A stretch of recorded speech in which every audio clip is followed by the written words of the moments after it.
One respect in which Gandhi and Nietzsche are fellow travelers, and even fellow travelers with Tolstoy, is their insistence that a meaningful life is a supernormal life, the life of an extraordinary individual, and their admonition that we try to be that extraordinary individual. But there's a difference. Nietzsche, after all, despite all of his advocacy of this extraordinary life, lived his life as a university professor, a professor of classical philology. That's actually a pretty conventional life when you come right down to it. I know from experience. And Tolstoy, for all of his critique of normality in The Death of Ivan Ilyich, and that wonderful remark that Ilyич's life was normal and therefore terrible, led the life of a Russian aristocrat. He was critical of the regime, but he led an aristocratic life right up until the end. Gandhi, on the other hand, really did lead a supernormal life and led that life in public as an example to everybody else, as an example of the proposition that a supernormal life is not only desirable, but possible. Gandhi's life was supernormal in a number of respects. He was ascetic in the extreme. Gandhi deprived himself of all of the kinds of appurtenances that anybody who was politically powerful or potentially wealthy could possibly have. At the time of his death, what did he own? A pair of eyeglasses, an extra dhoti, that is the kind of loincloth that he wore, a shawl, and a fountain pen. That was it. And Gandhi, through most of his life, lived in extreme self-imposed poverty and also lived a life of sexual chastity for most of his life. Gandhi was devotional in the extreme. He was an extraordinarily religious man who devoted an inordinate amount of time to prayer and to reflection and to religious retreat, and urged that his followers did so as well. Gandhi was courageous in the extreme. As we said, satyagraha was far from passive resistance. Satyagraha involved unarmed resistance committed to doing no harm to one's adversary and a willingness to sustain injury, harm, and deprivation at the hands of one's adversary in public as a representational act. Many of Gandhi's friends and associates died in the course of the independence movement as a result of satyagraha. Gandhi himself was imprisoned many times and often engaged in very public hunger strikes, sometimes hunger striking so close to death that he was very nearly dead. So Gandhi was somebody whose physical courage and personal courage were well beyond the norm. Gandhi was also focused, single-pointedly focused in the extreme. Once he began the quest for British evacuation from India, the quest for Indian independence, that is all Gandhi did. That's all he devoted his life to, and you can honestly say he devoted every waking moment to that cause. Gandhi's life was also lived in public in the extreme. Gandhi was committed to the idea that every aspect of his life was representational. Every aspect of his life was a potential lesson to others in the possibility of leading a human life. And so Gandhi kept nothing private and allowed intrusion into every aspect of his life. Gandhi's life, of course, was also non-violent in the extreme. Gandhi very carefully ensured that even though his actions often posed risks to himself and to those who voluntarily undertook satyagraha, they never imposed risks, harms, or violence on anybody who did not themselves voluntarily undertake those risks. And in particular, he never permitted violent resistance to violence. Finally, we might say, Gandhi's life was successful in the extreme. Who would have thought that one small lawyer, using completely nonviolent means with very limited financial resources, could mobilize an extraordinarily diverse, largely impoverished, largely illiterate, and extraordinarily disunified subcontinent in rebellion against what was then the most powerful military force in the world and a colonial power that had ruled India for hundreds of years. But Gandhi did that. It was an extraordinary success, And Gandhi took it to be the kind of success which demonstrated the value and the meaning of leading a truly superordinary life. So Gandhi took his own example to be a call to all of us to this kind of supernormality. Gandhi concurred, or would have concurred, with Nietzsche in calling a normal life, an ordinary life, the life of Ivan Ilyich, or indeed, I must say, my life or most of the lives of people that I know. He would call these the lives of the herd animal, a life that is lived unreflectively, a life that does not involve a truly authentic commitment to the kind of life that we in fact lead. It doesn't involve a harmony of our deepest held values with the life that we in fact conduct. Normality for Gandhi, this kind of ordinary life, involves an acceptance of heteronomy, that is, a rejection of autonomy. Gandhi thinks that in our ordinary life, we all too often, unreflectively, accept the social norms into which we're socialized, the political structures that we participate in, the economic order in which we buy, sell, work, and so forth, and in general, an entire set of values that we imbibe from those around us, and that we simply accept those and absorb those without thinking about them. It's an absence of responsibility. It's the abdication of the responsibility for authenticity to which Nietzsche calls us. And it involves exactly the kind of willingness to succumb to the tyranny of the majority that Mill so eloquently criticized. And it's actually from Mill that Gandhi gets many of these ideas. So we see a reflection of this kind of criticism of heteronomy by Kant, Mill, and Nietzsche in Gandhi. But Gandhi goes much deeper. Because as far as Gandhi is concerned, it's not only that our ordinary life is this kind of inauthentic abdication, but he argues that it is fundamentally and always an acquiescence to and a complicity in violence and oppression. Why is that so? Because for Gandhi, industrial capitalism and the existence of militaries are themselves inherently violent and inherently oppressive. They always involve the concentration of wealth in a few hands, and the way that that is achieved, he argued, was the impoverishment of many. They require maintaining labor markets with disproportionately low wages for working people. They involve the concentration of political power in the hands of those who have the money to buy elections, to buy politicians, to advertise their views. And because so much of our lives are structured by capitalism and industrialism, most of our lives involve buying into these as legitimate institutions. Every time we go shopping, every time we buy a brand name object, every time we take a job selling our labor to a capitalist, or every time we hire somebody else to work for us, Gandhi thought, we are simply accepting as legitimate, accepting as morally okay, accepting as appropriate, a system that is inherently violent. And Gandhi thinks that if we were to reflect on this, if we were to sit and actually ask ourselves the question, do we think that it's morally appropriate for social institutions to be set up like that, with enormous disparities of wealth, social systems in which some people are fabulously wealthy and others are homeless, in which some people have access to top quality medical care and others die for the lack of medicine, societies in which some children are able to get educations and others have to work as child laborers.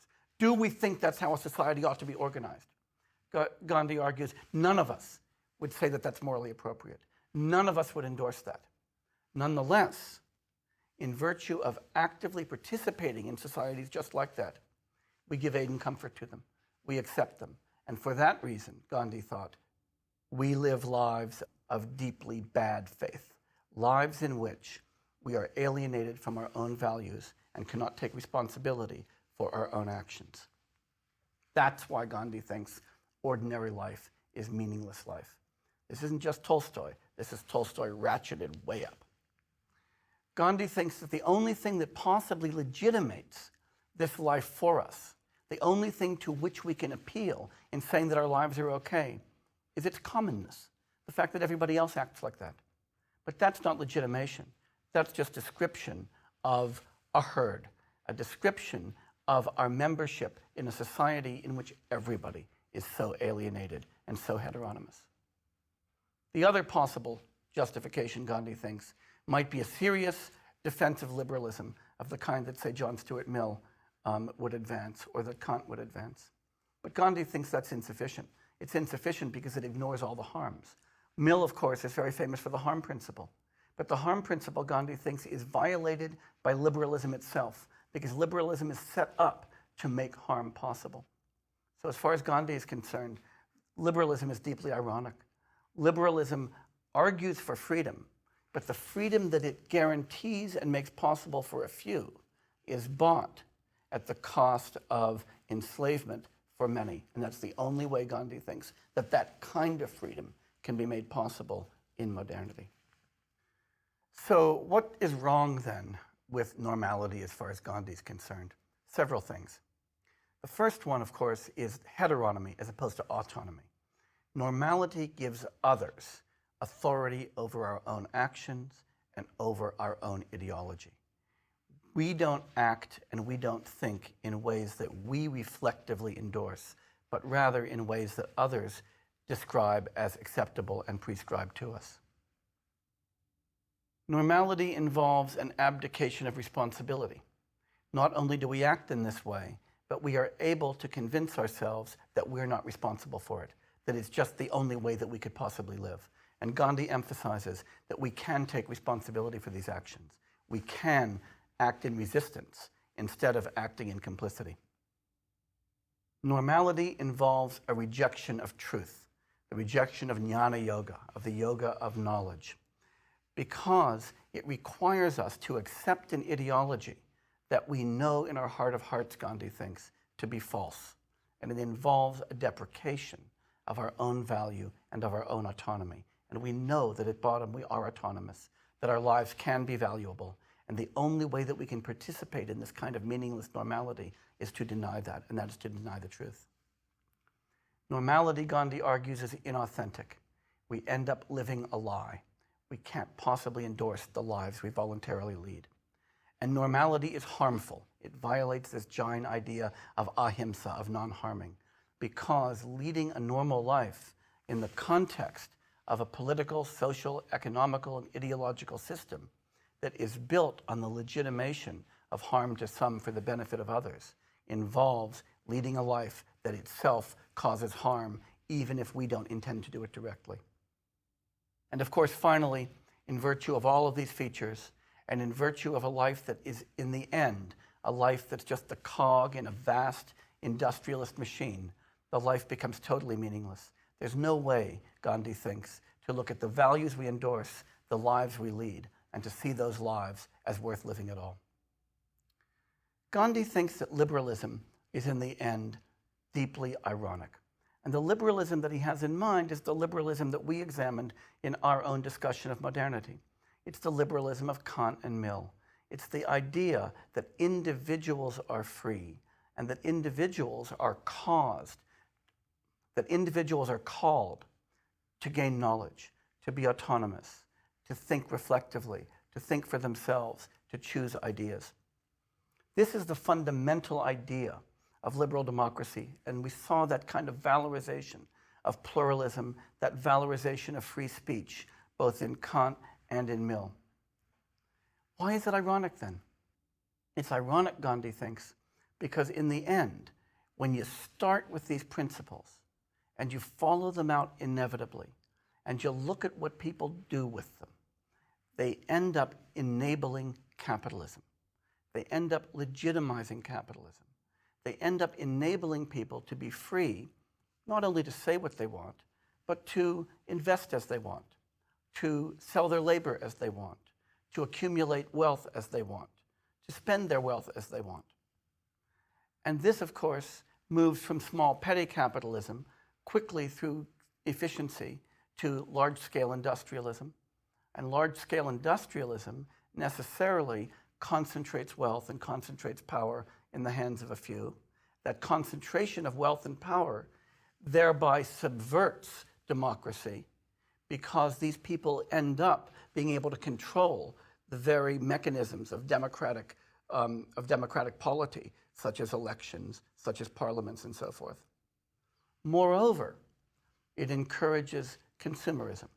It encourages the idea that we are made happy and that the key to our happiness is the acquisition of goods, goods that are packaged and sold to us through advertising and ideology as the things we need, as the things that will make us happy, whether they're Barbie dolls or new cars or new computers or new cellular telephones or whatever. None of these are things that we thought we needed before they were manufactured, before they were advertised, and before they were sold to us.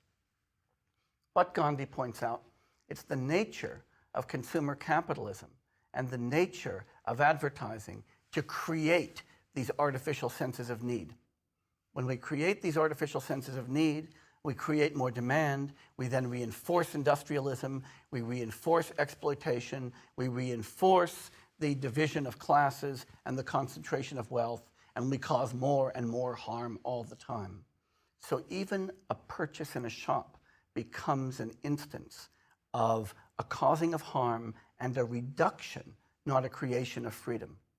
So the central idea here is that what looks like the freedom to choose among many different products, the freedom to lead our lives as consumers in liberty, becomes a freedom bought at the expense of the reduction of freedom in many others. All of these facts end up reducing the net amount of freedom. They end up reducing our knowledge as well, though. They reduce our knowledge because Gandhi argued that capitalism and political oppression are built on advertising and propaganda. And advertising and propaganda are there to convince us that values that we don't actually endorse are actually okay, that products we don't actually need are in fact necessary, and so forth. And so what they do is to gradually replace what could be knowledge with confusion, with ignorance. And they decrease our autonomy in the end because we end up being driven by these messages that come to us from outside rather than from our own moral compass. This is why Gandhi thinks that liberalism is in fact ironic. It's in fact a disguised attack on freedom, a disguised attack on liberty, a disguised attack on knowledge, a disguised attack on human dignity, and that's what it claims to value. Liberalism claims to be the way to make sense of human dignity, the way to encourage freedom, the way to encourage the development of knowledge and progress. But Gandhi argues, in fact, it subverts all of that. And the critique that Gandhi's advanced is based entirely in the Bhagavad Gita. Because remember, the Gita saw the idea of svadharma, of one's own duty, as tied to caste, or as we put it, to one's social role. And that makes a certain kind of sense. It generates an individual duty, and the Gita argued that it's that recognition of that kind of duty and leading life in harmony with that kind of duty that gives meaning to our lives. And then we saw the superstructure of the yogas that make that possible. Gandhi takes up that idea of svadharma, but he socializes it. It's not our particular social role, not my role as a teacher or your role as a doctor or a lawyer or a carpenter or a dentist that determines our svadharma, but rather Gandhi argued that our very membership in society gives us a svadharma, the same svadharma, a collective svadharma, a svadharma of service. That is the duty to bring our societies in line with the values that we endorse on reflection. That's really important. Gandhi argues that if you reflect carefully and to think about what you really regard as most important, it will be that people are generally happy, that there is less oppression, that there's a reasonably equitable distribution of the world's goods, that knowledge flourishes, and so forth. And Gandhi thinks that our contemporary societies are organized in ways antithetical to all of that.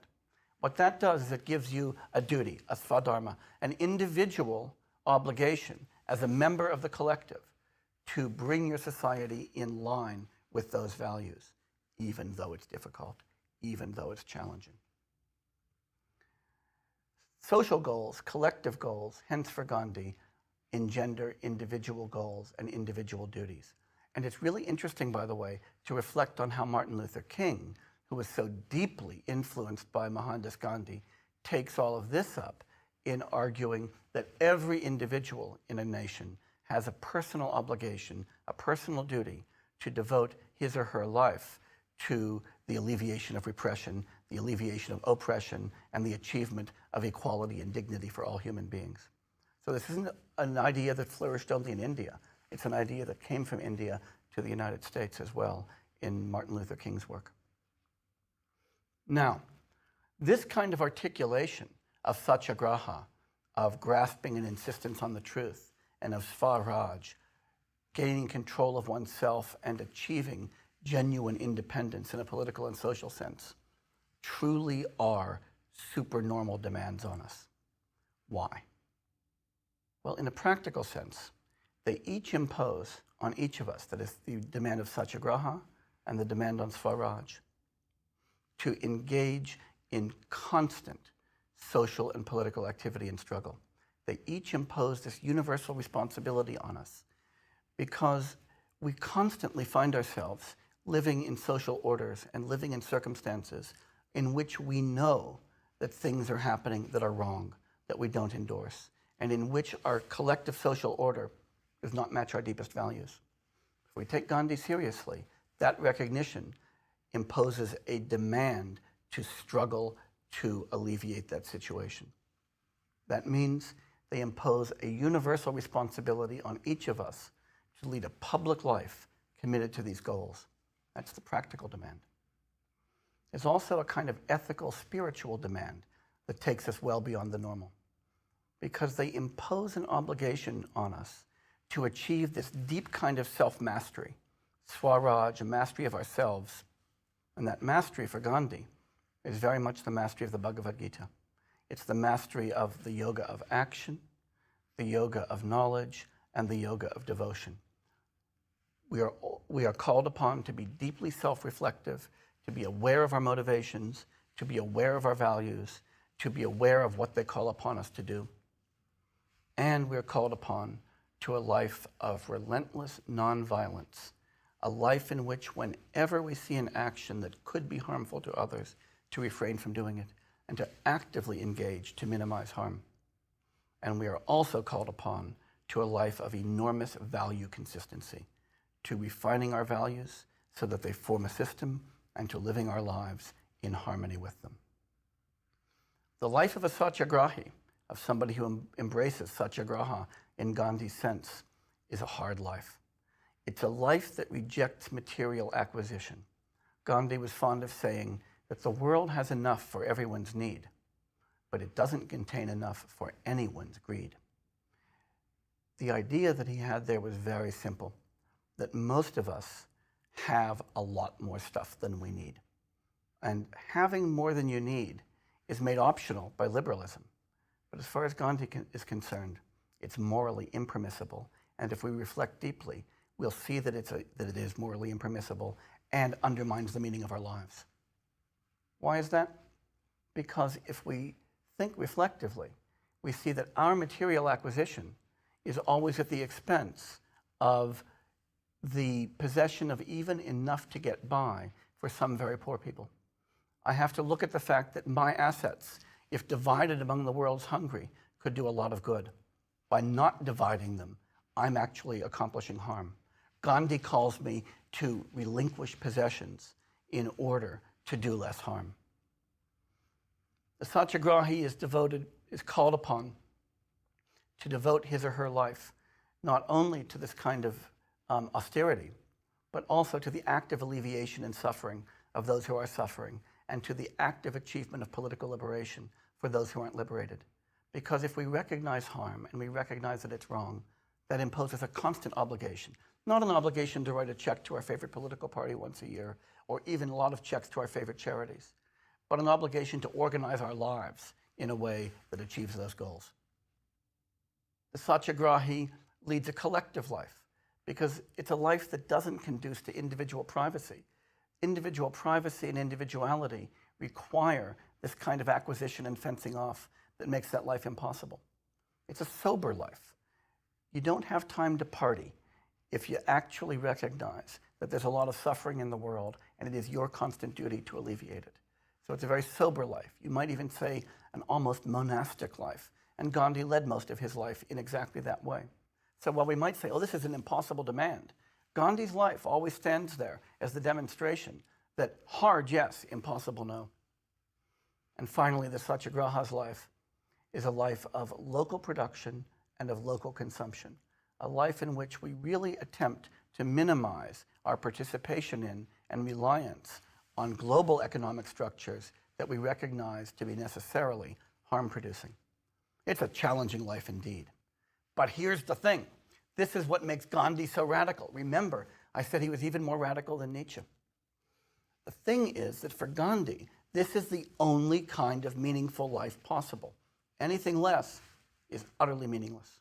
For one thing, the kind of self-discipline that is involved in this life, the kind of yoga, if we're to use the terminology of the Bhagavad Gita, is what gives us freedom from our unreflective submission to mass values. Remember the Gita, the idea that yoga or discipline isn't somehow antithetical to freedom, but it's through discipline that we attain freedom. And Gandhi sees our actual loss of freedom in contemporary society as our factual submission and slavery to mass values. That's our current source of unfreedom that is pervasive. The only way he sees that we can become free from that is through this kind of discipline, through this kind of yoga of Swaraj and Satyagraha. For another thing, this kind of life is meaningful, and only this kind of life is meaningful, because only this kind of life really reflects truth as we know it. That is, Gandhi thinks, if you reflect, you will see that the world is as he describes it. And that kind of truth entails this kind of obligation. So this is the only kind of life, Gandhi thinks, that you can reflectively endorse, that you can live authentically. Remember what Nietzsche says in terms of a call of conscience. Are you working in your life, or are you turning away, or are you just a spectator? Gandhi's arguing that if you don't dedicate yourself in this deep and profound way to social action, to satyagraha, to ahimsa, then you are at best turning away or living as a spectator to your own life and not showing up for work. Moreover, this is a life, Gandhi argues, that through service to others, through discipline and yoga, connects us to something broader than ourselves. It connects us to our fellow human beings. It connects us to our social orders. It connects us to the only genuine sources of values. And so it's a life that actually serves the values that we all endorse. Genuine freedom, not the artificial freedom of liberalism. Genuine equity, not the equality of opportunity to strive to oppress others, but genuine equity in social relations and real nonviolence. This is the kind of life, Gandhi argues, that serves the highest good. And if we lead this kind of life, Gandhi argues, we can generate a civilization that we could all legitimately endorse, the kind of civilization of which we would actually choose to be a part. Remember how thinkers as disparate as Aristotle, Confucius, and Nietzsche all argued that what we really want to do is to live in a society whose values we endorse, the kind of society we would want to achieve.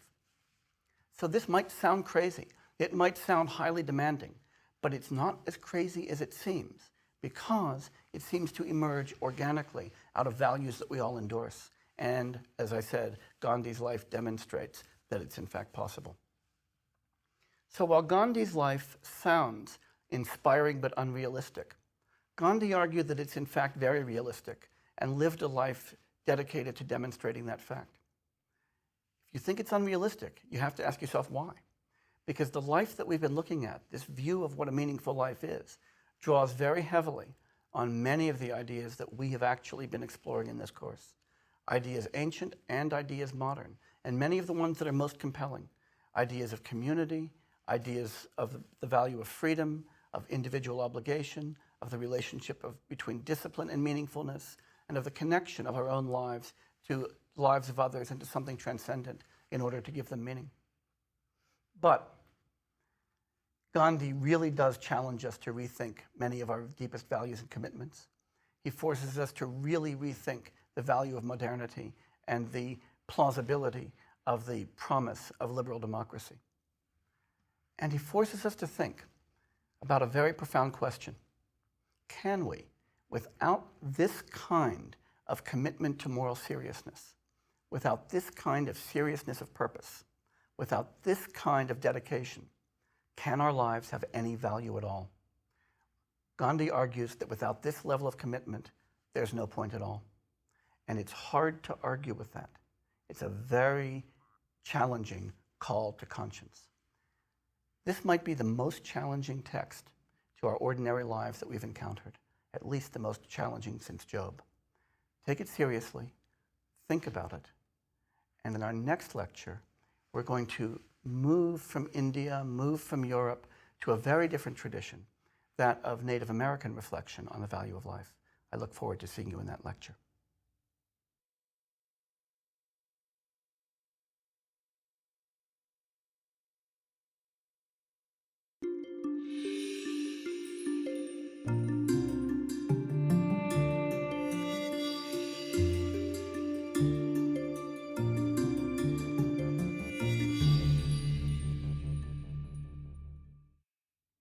Welcome back.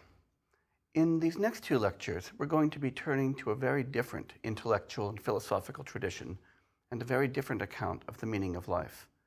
We'll be addressing Native American traditions. Now, when we address Native American culture and Native American traditions, particularly in the contemporary social, cultural, and political landscape in the wake of tremendous genocide against Native American people, we have to tread very, very lightly. For one thing, we have to be careful not to treat all Native American cultures as though they're the same. North America contained hundreds of Native American cultures before the coming of Europeans, and still contains and is home to hundreds of Native American traditions, and we can't pretend to be representing all of them. The particular text that we'll be looking at is from a very particular tradition, namely that of the Lakota Sioux. But these traditions included many different languages, many different kinds of beliefs, many philosophical perspectives. Until very recently, all of these traditions were oral. They did not include written texts. And not all of the Native American traditions are even available to people outside of the tribal cultures. This, of course, is because some of these spiritual traditions, some of these philosophical traditions are regarded as private, are regarded as available to inside people, but not made public.